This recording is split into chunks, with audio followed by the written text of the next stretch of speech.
اعوذ باللہ من الشیطان الرجیم بسم اللہ الرحمن الرحیم رب اشرح لی صدری ویسر لی امری واحلل عقدۃ من لسانی یفقہوا قولی۔ آیت نمبر 60 سورہ کہف، ترجمہ۔ وَإِذْ قَالَ مُوسیٰ، اور جب کہا موسیٰ علیہ السلام نے، لِفَتَاهُ، اپنے نوجوان کو، لا أَبْرَحُ، نہیں میں ہٹوں گا، حتیٰ، یہاں تک کہ، ابلغ، میں پہنچ جاؤں، مجمع البحرین، جمع ہونے کی جگہ دو سمندروں کے، او امضی، یا میں چلتا رہوں گا، حقبہ، مدت، حقبہ کہا جاتا ہے 80 سال کی مدت یا اس سے بھی زیادہ کی مدت۔ اب اس آیت کو سمجھنے کے لیے اس کا پس منظر آپ کو پتہ ہونا ضروری ہے۔ اس میں موسیٰ علیہ السلام کی ایک حدیث سے ریلیٹڈ تفسیر آتی ہے۔ حدیث نمبر 3401، صحیح بخاری کی یہ حدیث ہے۔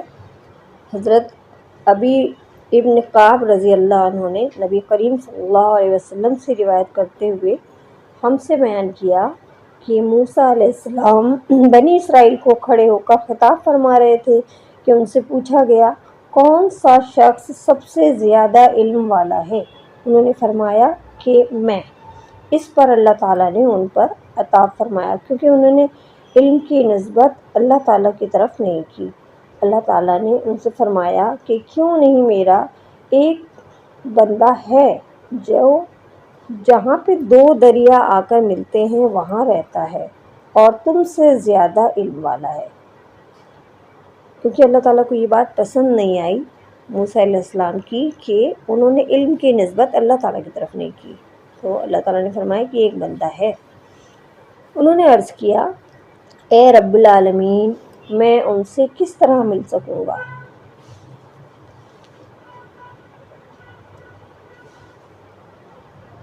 اللہ تعالیٰ نے فرمایا کہ ایک مچھلی پکڑ کر اسے اپنے تھیلے میں رکھ لینا، جہاں وہ مچھلی گم ہو جائے گی بس میرا بندہ وہیں تم کو ملے گا۔ چنانچہ موسیٰ علیہ السلام نے مچھلی لے لی اور اسے ایک تھیلے میں رکھ لیا۔ پھر وہ اور ان کے ایک رفیق کے سفر یوشع بن نون روانہ ہوئے۔ جب یہ چٹان پر پہنچے تو سر سے ٹیک لگا لی۔ موسیٰ علیہ السلام کو نیند آ گئی اور مچھلی تڑپ کر نکلی اور دریا کے اندر چلی گئی اور اس نے دریا میں اپنا راستہ بنا لیا۔ اللہ تعالیٰ نے مچھلی سے پانی کے بہاؤ کو روک دیا اور وہ محراب کی طرح ہو گئی۔ انہوں نے واضح کیا کہ یوں محراب کی طرح۔ پھر یہ دونوں اس دن اور رات کے باقی حصے میں چلتے رہے۔ جب دوسرا دن آیا تو موسیٰ علیہ السلام نے اپنے رفیق سفر سے فرمایا کہ اب ہمارا کھانا لاؤ، کیونکہ ہم اپنے سفر سے بہت تھک گئے ہیں۔ موسیٰ علیہ السلام نے اس وقت تک کوئی تھکان محسوس نہیں کی تھی۔ صحیحہ کی حدیث میں آتا ہے کہ موسیٰ علیہ السلام جب اپنی منزل سے آگے نکل گئے نا، تب انہیں تھکاوٹ محسوس ہوئی۔ یعنی کہ ہم جب تک اپنی منزل تک نہیں پہنچتے تب تک ہم اپنی لگن میں لگے رہتے ہیں، لیکن اگر ہم اس سے آگے نکل جائیں تو تھک جاتے ہیں کئی دفعہ۔ ان کے رفیق نے کہا کہ دیکھیے تو صحیح، جب چٹان پر اترے تھے تو میں مچھلی آپ سے بھول گیا اور مجھے اس کی یاد شیطان نے غافل کر دیا، مطلب مچھلی کے بارے میں آپ کو بتانا بھول گیا، کیونکہ وہ تو جگ رہے تھے، موسیٰ علیہ السلام سو گئے تھے، لیکن ان کے جو ساتھی تھے، جو ان کے اسٹوڈنٹ تھے، یوشع بن نون بن افراہیم بن یوسف، ان کا شجرہ نسل یہ آتا ہے، یوسف علیہ السلام کی اولاد میں سے تھے۔ اس مچھلی نے تو وہیں دریا میں اپنا راستہ عجیب طور پر بنا لیا۔ مچھلی کو تو راستہ مل گیا اور یہ دونوں حیران تھے۔ موسیٰ علیہ السلام نے فرمایا کہ یہ وہی جگہ تھی جس کی تلاش میں ہم نکلے تھے۔ چنانچہ یہ دونوں اسی راستے سے پیچھے کی طرف واپس ہوئے اور جب اس چٹان پر پہنچے تو وہاں ایک بزرگ اپنا سارا جسم ایک کپڑے میں لپیٹے ہوئے موجود تھے۔ حضرت موسیٰ علیہ السلام نے انہیں سلام کیا اور انہوں نے جواب دیا، پھر کہا کہ تمہارے خطے میں سلام کا رواج کہاں سے آ گیا؟ موسیٰ علیہ السلام نے فرمایا کہ میں موسیٰ ہوں۔ انہوں نے پوچھا، بنی اسرائیل کے موسیٰ؟ فرمایا کہ جی ہاں۔ میں آپ کی خدمت میں اس لیے حاضر ہوا ہوں کہ آپ مجھے وہ علم نافع سکھا دیں جو آپ کو سکھایا گیا ہے۔ انہوں نے فرمایا، اے موسیٰ، میرے پاس اللہ کا دیا ہوا ایک علم ہے اور اللہ تعالیٰ نے مجھے وہ علم سکھایا ہے اور آپ اس کو نہیں جانتے۔ اس طرح آپ کے پاس اللہ کا دیا ہوا ایک علم ہے اور اللہ تعالیٰ نے آپ کو سکھایا ہے اور میں اسے نہیں جانتا۔ موسیٰ علیہ السلام نے کہا، کیا میں آپ کے ساتھ رہ سکتا ہوں؟ انہوں نے کہا کہ آپ میرے ساتھ صبر نہیں کر سکیں گے، اور واقعی آپ ان کے کاموں کے بارے میں صبر کر بھی کیسے سکتے ہیں جو آپ کے علم میں نہیں ہے۔ اللہ نے تعالیٰ کے ارشاد امر تک آخر موسیٰ علیہ السلام خضر علیہ السلام کے دریا کے کنارے کنارے دونوں لوگ چل دیے۔ پھر ان کے قریب سے ایک کشتی گزری۔ ان حضرات نے کہا کہ انہیں بھی کشتی پر سوار کر لیں۔ کشتی والوں نے خضر علیہ السلام کو پہچان لیا اور کوئی مزدوری لیے بغیر ان کو سوار کر لیا۔ جب یہ حضرات اس پر سوار ہو گئے تو ایک چڑیا آئی اور کشتی کے ایک کنارے بیٹھ کر اس نے پانی میں اپنی چونچ کو ایک یا دو مرتبہ ڈالا۔ خضر علیہ السلام نے فرمایا، اے موسیٰ، میرے اور آپ کے علم کی وجہ سے اللہ کے علم میں اتنی بھی کمی نہیں ہوتی جتنی اس چڑیا کے دریا میں چونچ مارنے سے دریا کے پانی میں کمی ہوئی ہوگی۔ اتنے میں خضر علیہ السلام نے کلہاڑی اٹھائی اور اس کشتی سے ایک تختہ نکال لیا۔ موسیٰ علیہ السلام نے جو نظر اٹھائی تو وہ اپنے کلہاڑی سے تختہ نکال چکے تھے۔ اس پر حضرت موسیٰ علیہ السلام بول پڑے کہ یہ آپ نے کیا کیا؟ جن لوگوں نے ہمیں بغیر کسی اجرت کے سوار کر لیا، انہیں ان کی کشتی میں ہی جو ہے ایسے کر دی کہ جو ڈوب جائے گی، اور اسے چیر دیا کہ سارے کشتی والے ڈوب جائیں۔ اس میں کوئی شبہ نہیں کہ آپ نے کیا کیا ہے، بہت ناگوار کام کیا ہے۔ حضرت خضر علیہ السلام نے فرمایا، کیا میں نے آپ سے پہلے ہی نہیں کہا دیا تھا کہ آپ میرے ساتھ صبر نہیں کر سکتے؟ موسیٰ علیہ السلام نے فرمایا کہ آپ اس چیز کا مجھ سے مواخذہ نہ کریں جو کہ میں بھول گیا، مطلب وہ یہ اپنی بات پہ اپنے کمٹمنٹ کو بھول گئے تھے، اور میرے معاملے میں تنگی نہ فرمائیں۔ یہ پہلی بات حضرت موسیٰ علیہ السلام سے بھول کر ہوئی تھی۔ پھر جب دریائے سفر ختم ہوا تو ان کا گزر ایک بچے کے پاس سے ہوا جو دوسرے بچوں کے ساتھ کھیل رہا تھا۔ حضرت خضر علیہ السلام نے اس کا سر پکڑ کر اپنے ہاتھ سے جدا کر دیا۔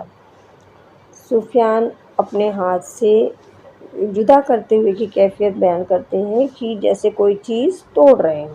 اس پر حضرت موسیٰ علیہ السلام نے فرمایا کہ آپ نے ایک جان کو ضائع کر دیا، کسی دوسری جان کے بدلے میں بھی یہ نہیں کر سکتا تھا، میں بھی یہ نہیں تھا، بلا شبہ آپ نے ایک برا کام کیا۔ خضر علیہ السلام نے فرمایا، کیا میں نے آپ سے پہلے ہی نہیں کہا تھا کہ آپ میرے ساتھ صبر نہیں کر سکتے؟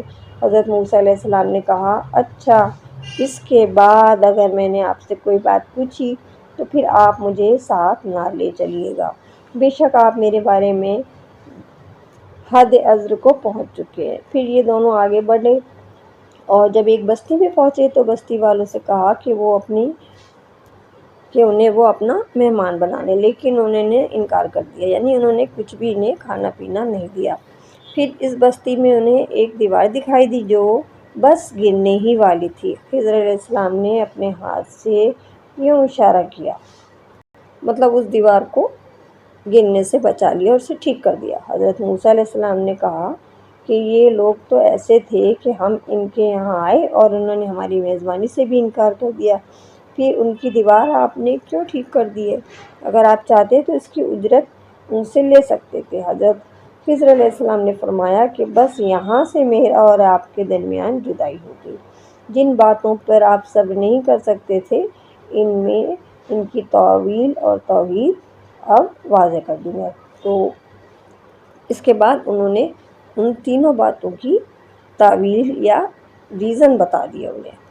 اور نبی کریم صلی اللہ علیہ وسلم نے فرمایا کہ ہماری تو خواہش یہ تھی کہ موسیٰ علیہ السلام صبر کرتے اور اللہ تعالیٰ تکوینی واقعات ہمارے لیے بیان کرتا۔ اللہ حضرت موسیٰ علیہ السلام پر رحم کرے، اگر انہوں نے صبر کیا ہوتا تو ان کے واقعات یعنی مزید واقعات ہمیں معلوم ہوتے۔ اب اس حدیث کے ساتھ میں ہم اس آیات کو پھر سے سمجھنے کی کوشش کریں گے۔ اور جب کہا موسیٰ علیہ السلام نے اپنے نوجوان کو یعنی یوشع کو کہ نہیں ہٹوں گا یہاں تک کہ میں پہنچ جاؤں جمع ہونے کی جگہ دو سمندروں کی، کیونکہ اللہ تعالیٰ نے کیا کہا تھا کہ جہاں دو سمندر ملتے ہیں وہاں وہ ملے گا۔ بحرین مجمع مطلب جمع ہونے کی جگہ، بحرین دو سمندروں کے، او امضی حقبہ اور میں چلتا رہوں گا مدتوں۔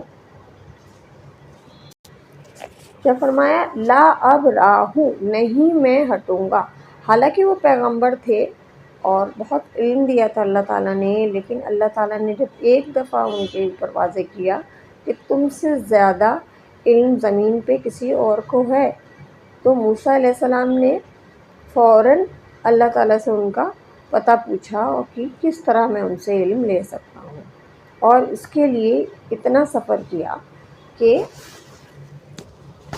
سمندروں جہاں دو سمندر مل رہے تھے وہاں تک جانے کو کہا تھا اللہ تعالیٰ نے، اور اس کے لیے وہ اتنا لمبا سفر کرتے رہے جب تک کہ ان سے ملاقات نہیں ہو گئی۔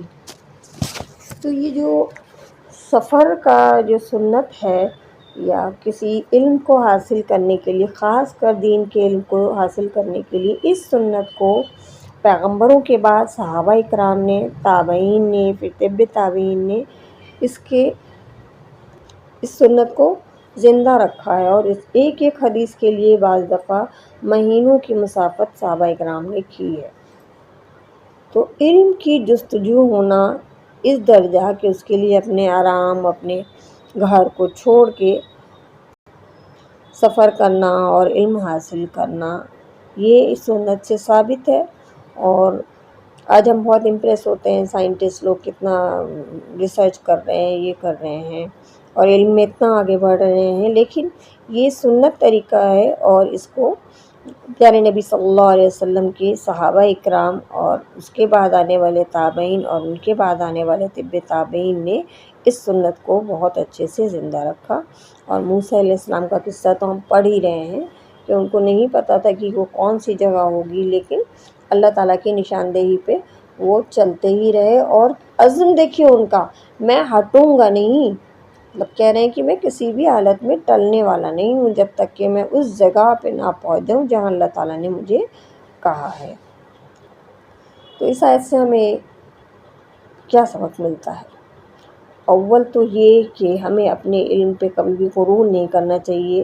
ہمیں نہیں معلوم اللہ تعالیٰ نے کس کو زیادہ علم دیا ہے، اور اپنے جو بھی ہمارے پاس علم ہے، کوئی بھی صلاحیت ہے، تو اس کی نسبت ہمیں اللہ تعالیٰ سے ہی کرنی ہے، کیونکہ ہر نعمت ہمیں اللہ تعالیٰ نے ہی دی ہے۔ اور دوسری یہ بات کہ ہمیں علم حاصل کرنے کی جستجو میں تا زندگی لگے رہنا چاہیے۔ سبحانک اللہم و بحمدک نشہد ان لا الہ الا انت نستغفرک و نتوب الیک۔